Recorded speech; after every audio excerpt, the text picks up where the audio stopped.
बिस्मिल्लाहिर्रहमानिर्रहीम। हमारा आज का टॉपिक है रेडियोग्राफिक फिल्म। सबसे पहले डेफिनेशन देखते हैं। The medium which converts the X ray beam into visible image is called image receptor. एक ऐसा मीडियम जो कि एक्सरे बीम जो कि पेशेंट से निकल के आ रही होती है उसको इमेज में कन्वर्ट करके हमें दिखाता है, उसको इमेज रिसेप्टर कहते हैं। रेडियोग्राफिक जो फिल्म है वो भी उसी की किस्म है। इमेज रिसेप्टर है मैनी टाइप्स। रेडियोग्राफिक फिल्म इसकी टाइप है। इंटेंसिफाइंग ट्यूब जो कि फ्लोरोस्कोपी में होती है उसकी टाइप है। एलईडी मॉनिटर पे भी हम देख सकते हैं, वो भी फ्लोरो में होता है। अक्सर सी आर्म का भी होता है। लेज़र इमेजिंग प्लेट जो कि CR कंप्यूटर रेडियोग्राफी में इस्तेमाल होती है। और सॉलिड स्टेट डिटेक्टर्स वगैरह ये सब कुछ इमेज रिसेप्टर में शामिल हैं। हिस्ट्री देखें तो फ़ोटोग्राफ़ी और रेडियोग्राफी तकरीबन एक ही जैसी चीज़ें हैं। फ़ोटोग्राफी 1860-1865 में शुरू हुई, जबकि रेडियोग्राफी शुरू हुई 1895 में, जब रोएंटगन ने एक्सरे डिस्कवर किए थे। They are much similar in construction and characteristics. ये फ़ोटोग्राफी और रेडियोग्राफी इनकी जो डिफरेंस है वो है क्वालिटी और स्पेक्ट्रल रिस्पांस। कि जो रेडियोग्राफी है वो बहुत ज़्यादा हाई क्वालिटी की इमेज देती है, उसका स्पेक्ट्रल रिस्पांस बहुत ज़्यादा है। इसका अगर हम प्रिंसिपल देखें, after exiting the patient the useful X ray beam interacts with radiographic intensifying screen which emits light photon. These light photon expose film and latent image is formed.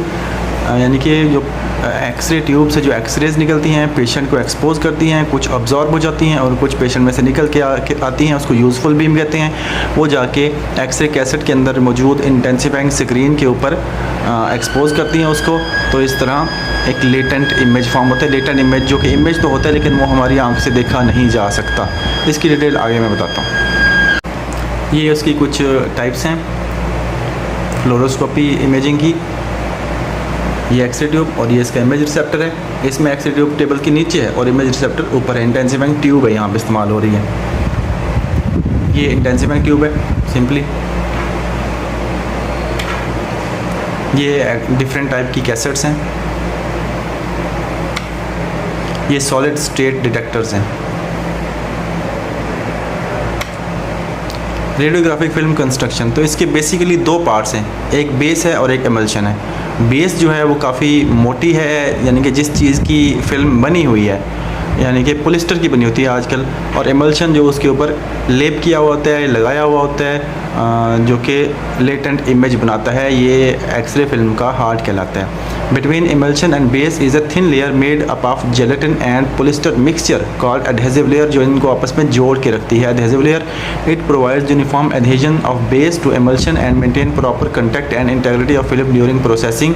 इनका आपस में कंटेक्ट होना लाजमी है, वरना थोड़ा सा अगर एमल्शन उखड़ जाए या इनका आपस में कंटेक्ट ना हो तो इमेज फोगी आएगा और नॉइस वाला इमेज आएगा।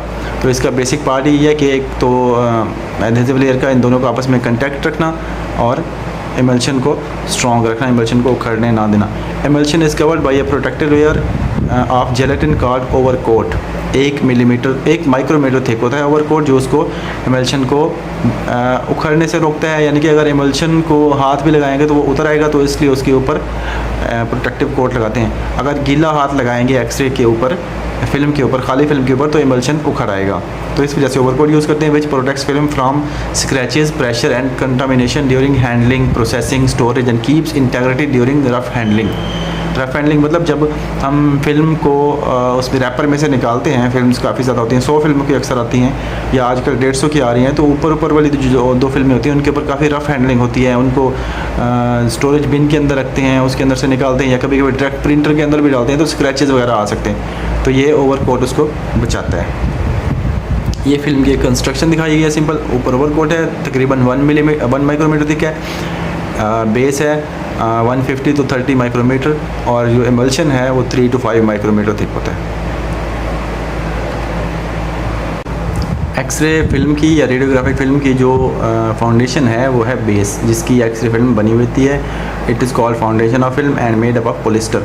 पहले ग्लास के आते थे बेसिस, फिर मुख्तलिफ एलिमेंट्स या मुख्तलिफ मिक्सचर्स आते गए, लेकिन आजकल ये बेस पॉलिस्टर यूज़ हो रही है। It is 150 to 30 micrometer thick, ये पहले बता चुका हूँ। इसका effective atomic number equal to 7 है।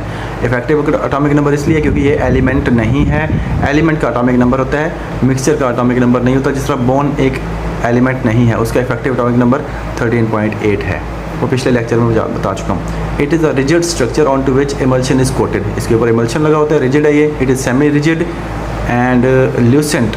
ल्यूसेंट मतलब अगर ल्यूसेंट नहीं होगी, ओपेक होगी, तो फिर एक्सरे हम कैसे देख सकेंगे? दूसरी एक्सरे इधर से भी देखें, इधर से भी देखें, दोनों एंगल से सही नज़र आते हैं। Flexible and fracture resistant, flexible भी है और फ्रैक्चर रेजिस्टेंट मतलब इसको आसानी से तोड़ा नहीं जा सकता।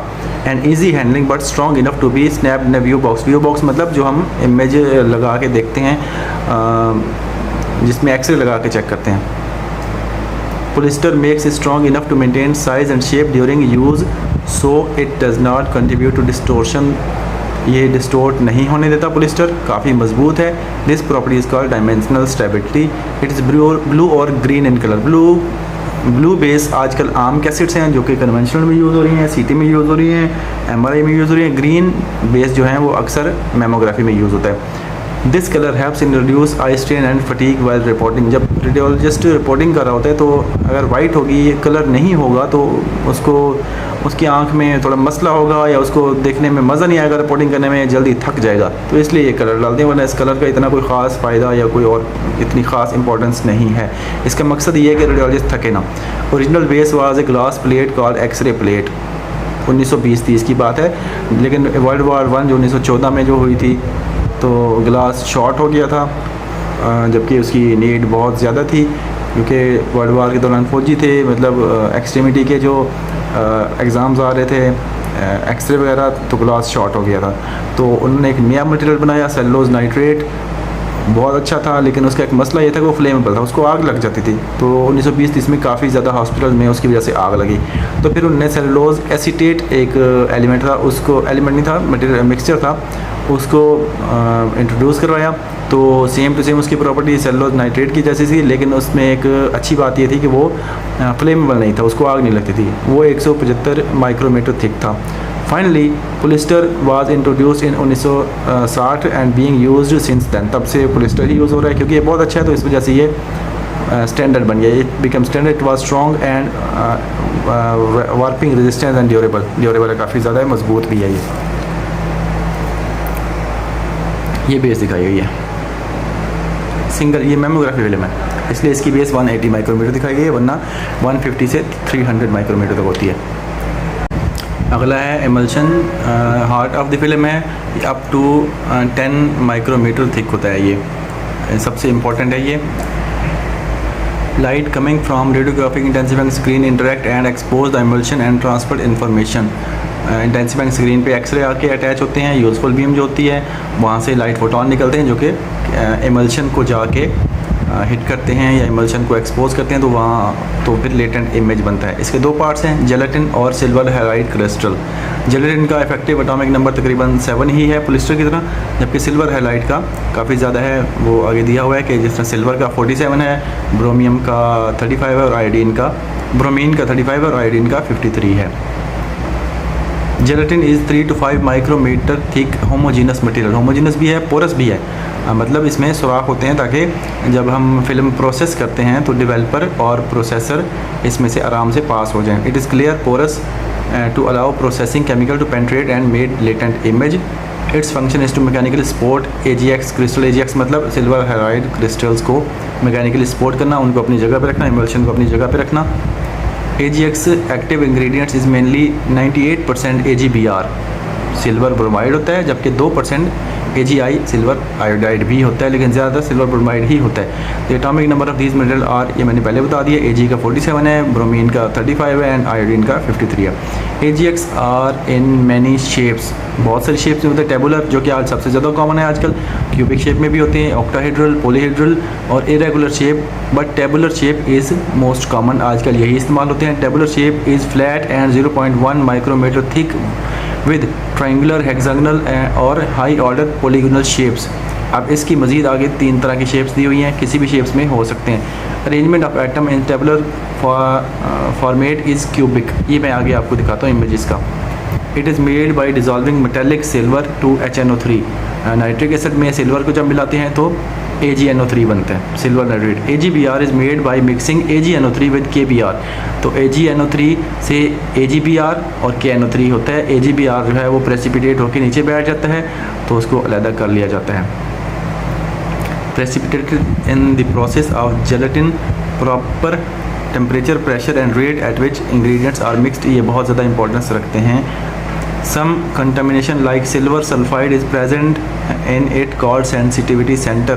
सिल्वर सल्फाइड कुछ हद तक होता है, सेंसिटिविटी सेंटर है, यही लेटेंट इमेज बनाने की काम होता है और यहीं से इमेज प्रोसेसिंग स्टार्ट होती है। ये भी मैं आपको आगे बताता हूँ। During exposure photo electron and silver ions are attracted towards sensitivity centre, जो सिल्वर सल्फाइड है, where they combine to form latent image centre of metallic silver. Metallic silver उसी सेंसिटिविटी सेंटर की तरफ अट्रैक्ट करती है क्योंकि वो नेगेटिविटी चार्ज होता है, सिल्वर पे पॉजिटिव चार्ज होता है। Difference of speed, contrast, resolution among various radiographic films are determined by process of manufacture and mixing with gelatin. हर मैन्युफैक्चरर का अपना एक सीक्रेट होता है कि कितनी हद तक वो इमल्शन मिलाता है, कितना उसमें जेलेटिन डालता है, कितना उसमें AGX डालता है। तो ये मुख्तलिफ कंपनियाँ जो है फ्यूजी या जो दूसरी कंपनियाँ हैं वो अपना अपना सीक्रेट है सबका। Number of sensitivity center per crystal, concentration of crystal in emulsion and size and distribution of crystal in emulsion affect performance of characteristics of a film। ये भी हर एक कंपनी का अपना अलग सीक्रेट होता है। Direct exposure film has more thick emulsion than screen film आजकल common use हो रही है। डायरेक्ट एक्सपोजर फिल्म ख़त्म हो गई है क्योंकि उसका पेशेंट डोज बहुत ज़्यादा है, उसमें स्क्रीन यूज़ नहीं होती, उसमें लाइट फोटोन इस्तेमाल नहीं होते, इसलिए ज़्यादा एक्सरे चाहिए कि वो एमल्शन को जाके एक्सपोज करें, AGX को जाके एक्सपोज करें। Size and concentration of AGX affect speed of film को ये इफेक्ट करते हैं। साइज़ और कंसंट्रेशन, जितनी ज़्यादा कंसंट्रेशन होगी, जितना बड़ा साइज़ होगा, उतना ही कम हमें एक्सरेज लाइट फोटोन चाहिए होंगे स्क्रीन से। The sensitivity of film to light, ये इसकी स्पीड कहलाती है कि फ़िल्म लाइट पे कितना ज़्यादा रिएक्शन देती है, उसकी स्पीड होती है। जितना ज़्यादा होगा AGX इमल्शन जितना थिक होगा उतना ही रिस्पॉन्स ज़्यादा होगा। देयर इज़ लाइट सेंसिटिव, ये लाइट सेंसिटिव रिएक्शन है। So total darkness from manufacture to packaging is necessary. जब से बन रही है कैसेट तब से लेके एंड तक, पैकेजिंग तक इसको अंधेरे में रखना पड़ता है और फिल्म को बाद में भी अंधेरे में ही रखना पड़ता है। इवन जब डिवेलपर में डाल दें उसके बाद लाइट कर सकते हैं। एक बार डेवलप हो गई फिर प्रोसेसर में डालने से पहले उसको मतलब लाइट दिखा सकते हैं फिल्म को। ये इसका सेंसिटिविटी सेंटर है सिल्वर सल्फाइड का, यहीं से लेटेंट इमेज बनना स्टार्ट होता है। ये इसकी क्यूबिक फॉर्म है, टेबुलर शेप है, 0.1 माइक्रोमीटर, इसकी क्यूबिक फॉर्म में है AGBR।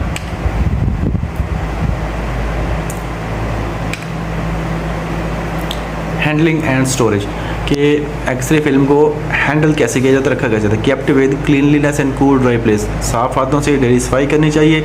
Safe from moisture, light and radiation, गीले हाथों से नहीं पकड़ सकते, लाइट से तो वैसे ही बचाना है और रेडिएशन से भी बचाना है। The storage bin must be clean and light proof, जो स्टोरेज बिन जहाँ पे हम फिल्म रखते हैं उसमें लाइट नहीं जानी चाहिए। थोड़ी सी भी लाइट चलेगी तो इमेज फोग हो जाएगा, जो कि डल हो जाएगा। फिर light and radiation cause fog which is dull uniform optical density, fog को कहते हैं डल ऑप्टिकल डेंसिटी होती है, मतलब नॉइस समझ लें इमेज का। Film is more sensitive than after exposure than before exposure. एक बार थोड़ी सी फिल्म एक्सपोज हो गई, फॉर एग्जांपल हमने फिल्म को एक्सपोज कर लिया, वो ज़्यादा सेंसिटिव हो जाती है क्योंकि थोड़ी बहुत वो उसका जो फोग को बढ़ाने में बेसिक जो हमने एक्सपोज किया हुआ है, ओरिजिनल एक्सपोज किया हुआ है, वो भी उस फोग को बढ़ाने में फिर बाद में मदद करेगा। थोड़ी सी लाइट लगेगी तो फोग मज़ीद ज़्यादा हो जाएगी बनस्बत एक अनएक्सपोज फिल्म के। ऑप्टिमल टेम्परेचर 20 डिग्री है, वैसे 10 डिग्री रखेंगे तो ज़्यादा अच्छा है। रेफ्रिजरेशन कूलिंग रखेंगे तो फिल्म 1 साल तक भी जा सकती है। वैसे मंथली बेस पे पुरानी फिल्में नई से एक्सचेंज होती रहती हैं, पुरानी फिल्मों को पहले इस्तेमाल करें, नई को बाद में इस्तेमाल करें।